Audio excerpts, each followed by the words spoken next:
The story I'm about to tell isn't easy. It carries within it a whirlwind of emotions, betrayal, love, and the painful reality of what it feels like when the people closest to you cross boundaries that should never be crossed. My name is Emily, and I never imagined that one day I'd be sitting here, recalling the events that shattered my faith in family and relationships. But sometimes, the truth has to be told, even when it's hard to hear. It all started in a quiet suburban town in Texas. I had been married to Daniel for almost 5 years. He was the kind of man who lit up a room when he entered. Tall, athletic, with a smile that could make even strangers feel like old friends. When I met him in college, I was instantly drawn to his confidence and his energy.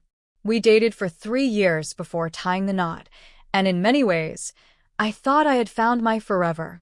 But forever can sometimes crumble faster than you think. Daniel had a younger brother, Ryan. Ryan was 3 years younger than him, a bit more carefree, and always chasing after fun.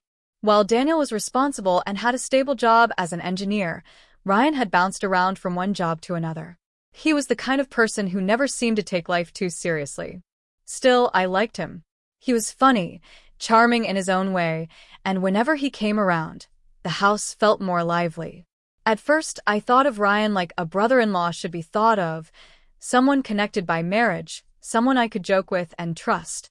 Never in my wildest dreams did I imagine things would ever cross a line. It began subtly. Ryan would sometimes hang out at our place when Daniel was working late.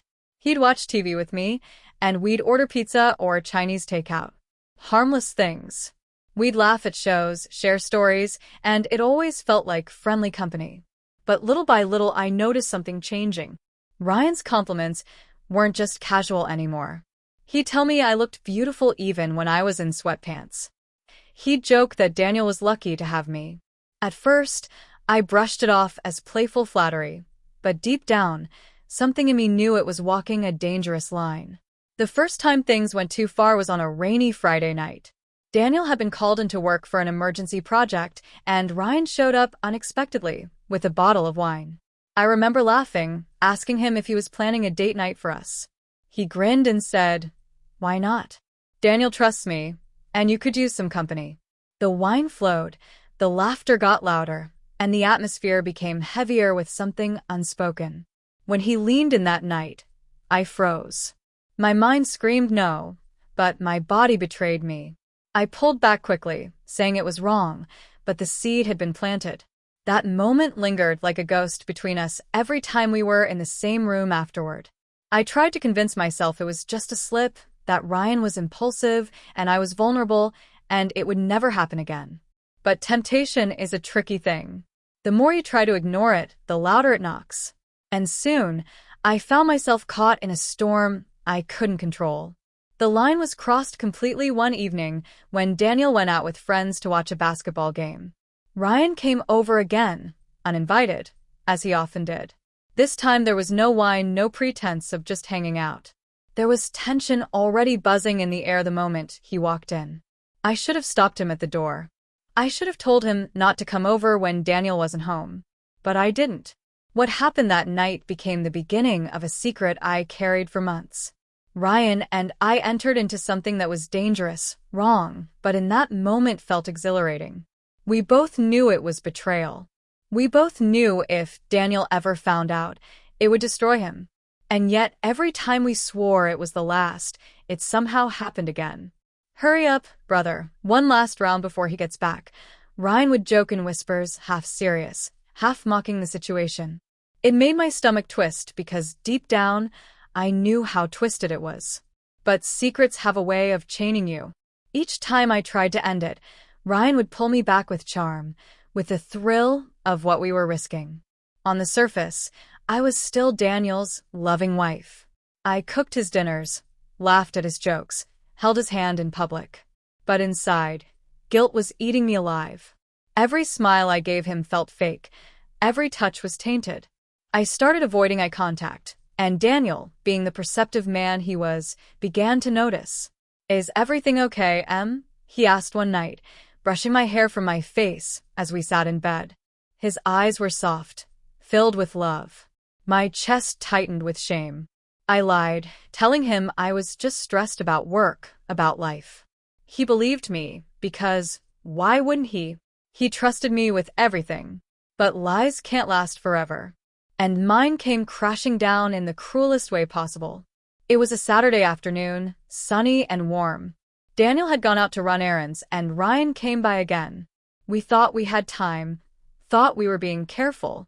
But Daniel forgot his wallet and came home early. The moment the front door creaked open, my heart stopped. Panic surged through me, but it was too late. He walked into the room and saw everything. The look on his face is something I will never forget. Shock. Pain. Betrayal so deep it broke something inside him in an instant. He didn't yell at first. He just stood there, frozen, staring at the two people he trusted most in the world. And then the silence shattered with anger. What the hell is going on? His voice was trembling, but it carried more weight than if he had screamed. Ryan tried to speak, stammering excuses, but Daniel cut him off.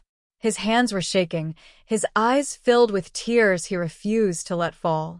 He looked at me, and in that gaze was every memory we had ever shared, now shattered. "How could you, Emily?" he asked, his voice breaking. "With my own brother?" I wanted to explain, to beg for forgiveness, but what words could make it right? What words could erase what he had seen with his own eyes? There were none.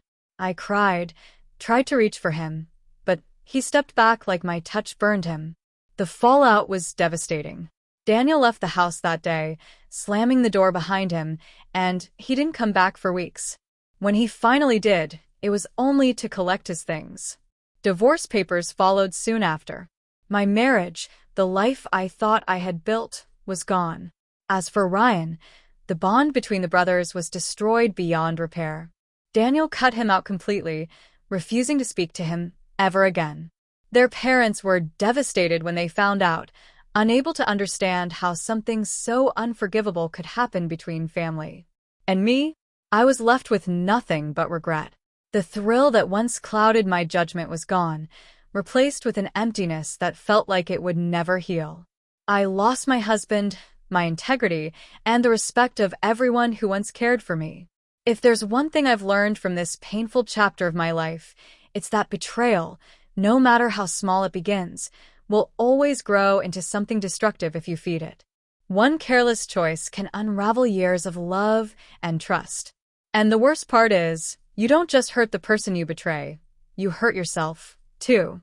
Today, I tell this story not to justify what I did, but to warn anyone who finds themselves standing at the edge of a similar choice. Don't do it. Don't give in to temptation that will only bring destruction. Once trust is broken, it can never be fully repaired.